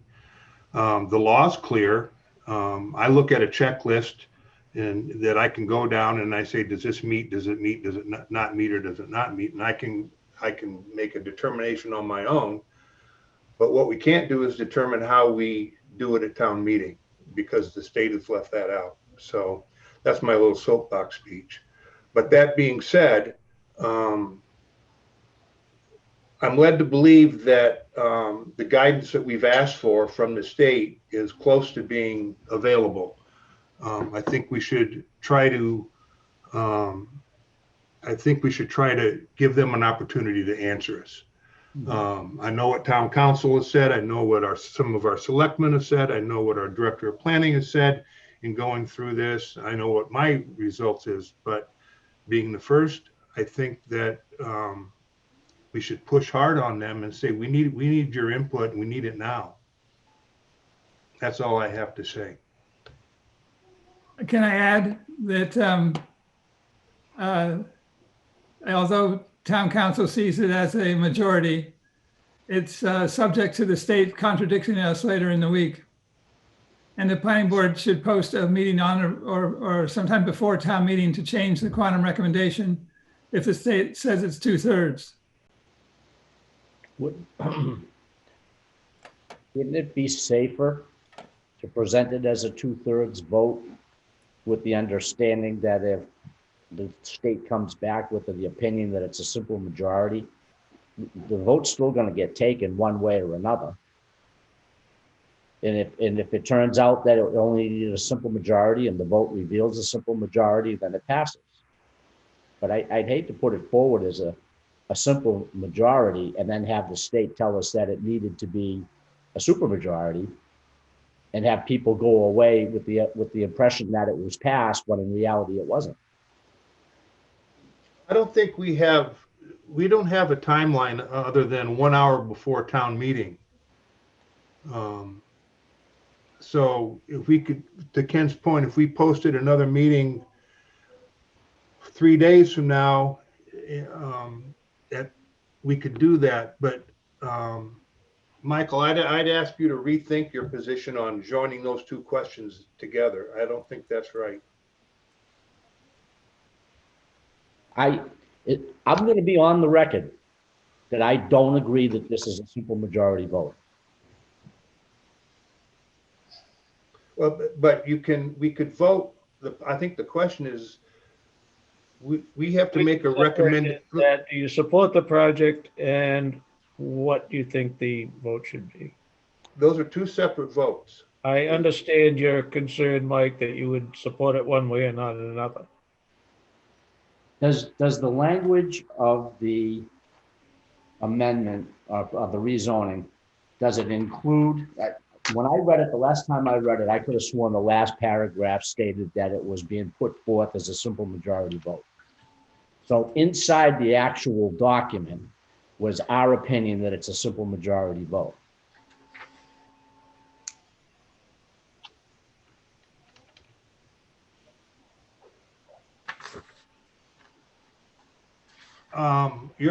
Are you confusing the article itself with the draft report from the planning board that we have in front of us as well?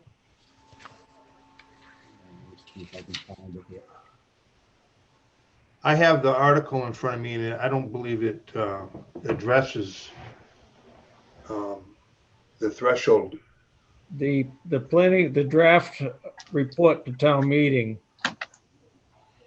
states it meets the criteria for a simple majority. Right. I thought I saw that in there. But that's not the article itself. No, that's a report from the board. Yes, but that's just a draft, and that's put together for us to discuss.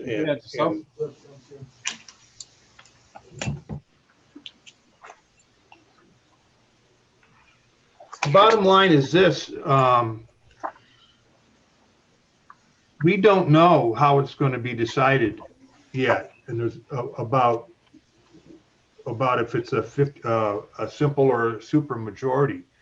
All I do know is that this planning board's been asked to make a recommendation on what it should be, and whether that recommendation carries any weight at town meeting is still to be determined, as far as I can tell.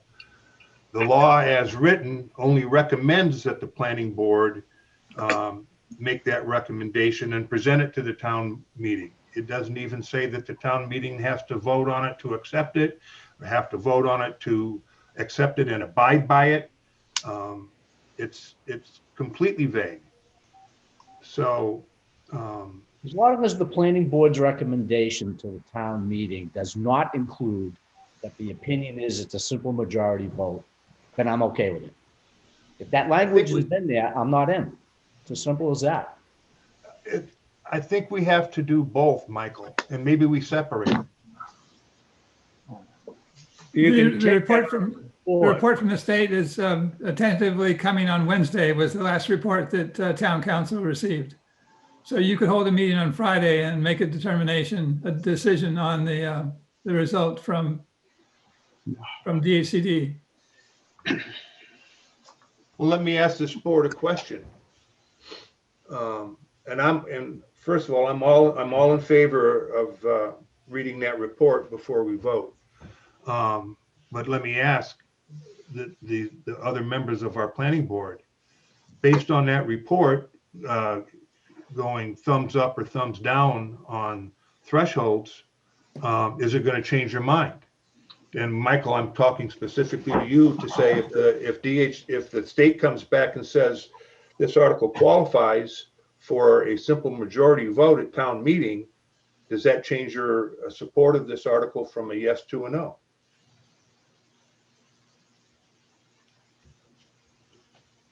Talking to me, Michael, or? the other? Yes, Michael King. Okay, would you state that again, please? If the state comes back and recommends that a simple majority, that this article qualifies for a simple majority vote, does that change your support? Of putting it in front of the residents for a vote? Yes. No, it doesn't change my support. I think some development, the tax base and the future needed revenues of the town is a good idea, and the town residents should be allowed to vote on it. So it's not our point to keep it from the town residents to decide. But I don't want the town residents to be under the misimpression that it only takes one vote to either win this or not win this, and that I'm in support of that, because I don't think the project meets the requirements of a simple majority. So I guess what I'm really asking is, would you abide by the recommendation from the state? Yeah, of course. That's why I asked for it. So I think it's clear, Mr. Chairman, that we should schedule a vote on both our support of the article, and we should have a vote on our recommendation as to the threshold of voting on the article. They should be two separate documents, a report A and a report B, if you will. And we should wait to see what the state says and pray to God that they come back before Friday.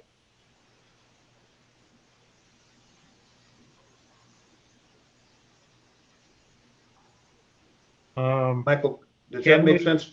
Can we post a meeting for a day which town hall is closed?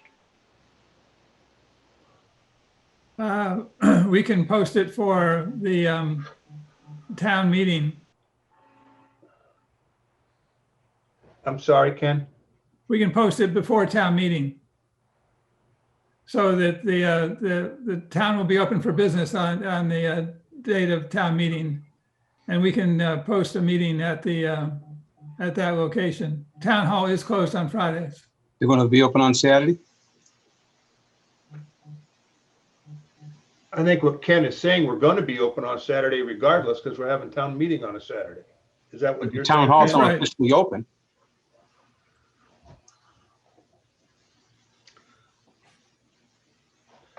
I don't think there's any reason we can't have a Zoom meeting for this planning board on a Friday at late afternoon, is there? How about this? Since that's a the thought I report's did. supposed to come in on Wednesday, how about we have the meeting on Thursday? That's fine by me. That works for me. Sure. At, same time, 6 o'clock? Right. Yep, 6 o'clock is fine. I do have a conflict, but I'll fix it. What's the purpose of Thursday? So in other words, we're going to hash over these two issues? Correct. Just the one. I believe we heard two votes. One is the recommendation for the zoning overlay, and the other is the quantum. Correct. And Ken, or Mr. Chairman, I should say, I think that those two reports should be separate documents. They could refer to each other if necessary, but to Michael's point, and I understand where Michael's coming from, Michael King, I understand where he's coming from. And I want him to feel that he's been heard, and that I think Michael King, correct me if I'm wrong, and if we treat those as two separate issues, it'll make things clearer and more transparent. Mm-hmm. Agreed. So do we need to withdraw a motion? I can't just say so moved. And So I'll make a motion that we table both the vote on the planning board support of the HROD article and the discussion and vote on the quantum of the voting thresholds for town meeting until Thursday night. That would be the 8th. in hopes of having guidance from the state in hand. Second. Discussion? Hearing none, all in favor? Aye. Richard? Aye. Mike Baptiste? No. Mike King? Aye. 310. Have you reviewed the report, the draft report regarding this? One is we could strike the phrase that says meets the criteria. We could adjust that in our report at the meeting. The other one that I got kind of a kick out of was this bylaw has been a joint effort of the planning office and the Nodos group. Okay, it said planning office, so you're forgiven, Ken.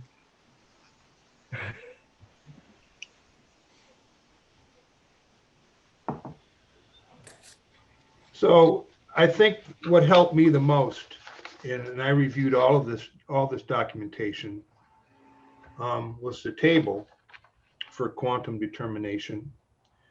And it made a lot of sense to me. The way it's lit, after I will admit I had to read it 2 or 3 times, but apparently if you can meet element A, D, and E, you qualify, or if you can meet just B or just C, or different subsections of those, you can qualify. So we are going about this from the point of view, Mr. Buckland, that let me take this back. Can item B, dimensional standards, you have indicated that item B 1, 2, and 3 apply to this article and that they may stand alone. And am I to interpret that as to mean that's all they need is one of those 3 to qualify? I don't think that's the case. No, if there was an article that just had the dimensional changes for economic development or housing development, then it could apply. It's just an add-on to the finding that this is a simple majority.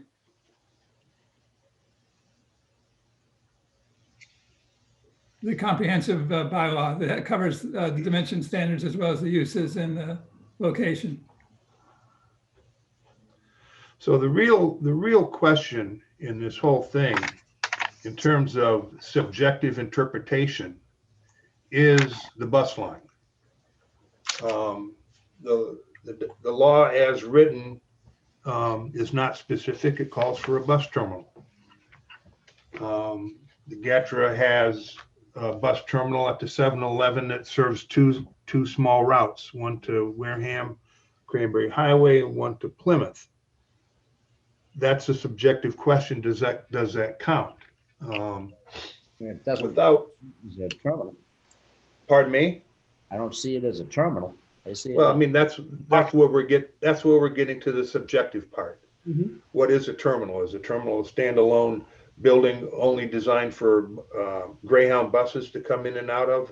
Or is a terminal a place where people can depend on a bus of some kind that's be there at a certain time where they can get on and off?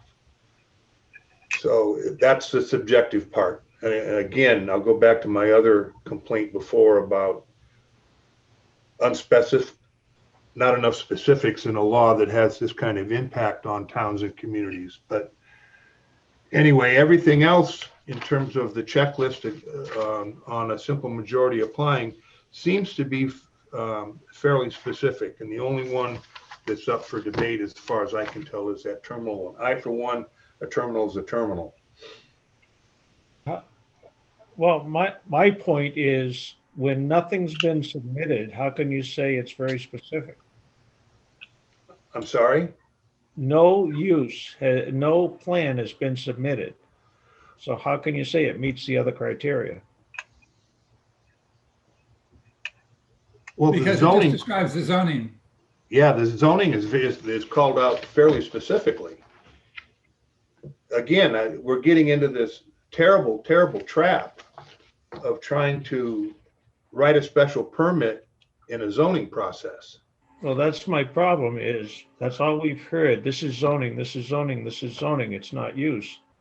But now it's saying you can go a simple majority if it's for housing. Well, we don't know if it's for housing. It's the potential is there, but we don't know if it's for housing. We don't know if it's for retail or mixed use.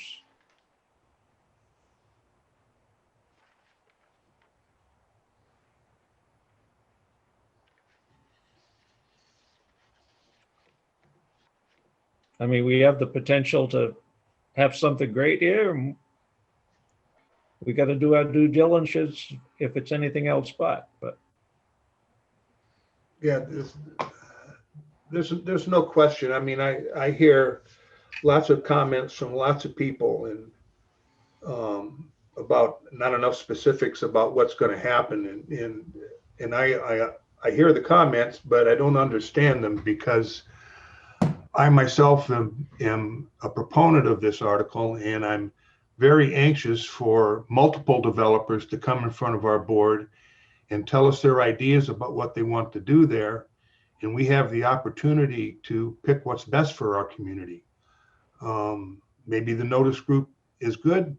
Maybe the notice group is bad. I don't know, but I want to see other ones as well. It's a large area of land. There's room for many more than just one. So, Well, and I think that's why it's so important that if it doesn't really meet the threshold for simple majority, this is, for the town, for the lack of a better way of putting it, this is a life-changing decision. The town folks are the ones that get to, we can present it as we think it's a good idea long-term, that we feel that the development that happens on that property will be beneficial to the town as a whole. But at the end of the day, the townspeople are the ones that get to decide. And to have something this monumental decided by one vote, to me, just doesn't make any sense. Especially when the gray area on the transportation hub is there. So I think we've beat this to death, Mr. Chairman. Mr. Buckland, I can count on you to post a meeting notice and agenda tomorrow. I think all of you board members will be, as long as you're available on Thursday, I'll post it for 6 o'clock on Thursday. Very good. Thank you, Ken. Was there anything else on the agenda, Ken? No, there was not. I see Mr. Mahades here. I know he had provided a lot of information. Would it be appropriate to give him an opportunity to address the board? On what topic? On the topic of the economic impact of different development options in the area in question. He provided that. I think that would have been something during the public hearing. I mean, he could make that presentation at town meeting. I think that would be appropriate.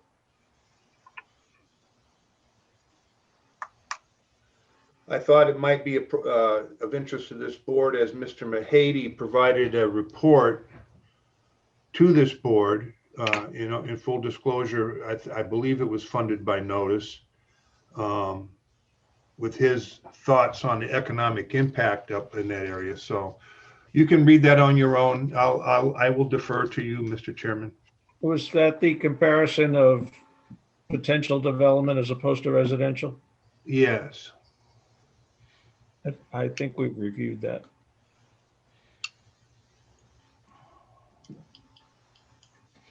Then I'd make a motion to adjourn, Mr. Chairman. Second. Motion made by Richard, seconded by Mike King. Want to discuss it for an hour or so? Yeah, 2. Let's go 2 hours. All in favor? Richard? Aye. Mike King? Mike Baptiste? Aye. Aye. And I want to thank everybody for their participation through the previous and this process tonight. I think we know where everybody stands, and we'll see you at town meeting, hopefully. Thank you. Good night. Thank you, everyone. We appreciate it very much.